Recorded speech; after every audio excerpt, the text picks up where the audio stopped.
তো কাকের মুখে রটলো খবর যে বনের রাজা বাঘ মরেছে।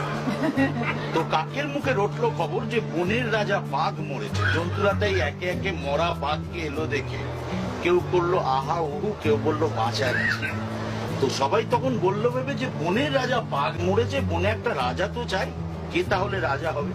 তো শিয়াল শুনে চুপি চুপি মাথায় দিয়ে গাদার টুপি সিংহাসনে লাফিয়ে উঠে চেঁচিয়ে উঠলো হুক্কা হুয়া রবে, বললো যে সে রাজা হবে। ভালুক বলে এই বেয়াদব ওখান থেকে নাম এখুনি, রাজা হবে সব কথা ফের যদি তোর মুখে শুনি একটি চড়ে অক্কা পাবি হুক্কা হুয়া বলে যাবে।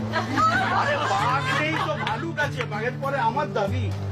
নেকড়ে বলে দিব্যি আছো, করবে তুমি ভালুক নাচো আর সিংহাসনে উঠে ভাবছো তুমি বুঝি রাজা হবে। ওরে আমি হলাম বাঘের পিছে, আমার দাবি কোনটা কিসে?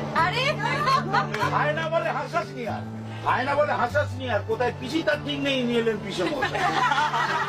আগার দিয়ে নেংচে চলিস রাজা হবো তুইও বলিস। বানর বলে ওরে হায়না, জানিস তো কেউ তোকে চায় না, জুড়ে দিলে তুইও পায় না। আমি বানর, অর্ধেক নর, বনবাসী বুদ্ধিজীবী, আমার রাজা করতে হবে সবাইকে বলে দিই। শুয়োর বলে মাদ্রামি রাখ, গাছে আছিস গাছে দিতে হবে। আমি যখন গো ধরেছি আমার রাজা করতে হবে। তো সবাই চেটায় কেউ ক্যাক ক্যাক ভূত খত খত, বন তোলপাড় হট্ট বলে। তখন বাদুর উঠলো বলে ঝুলে ঝুলে দেখছি সবাই, ভাবছে সবাই রাজা হবে।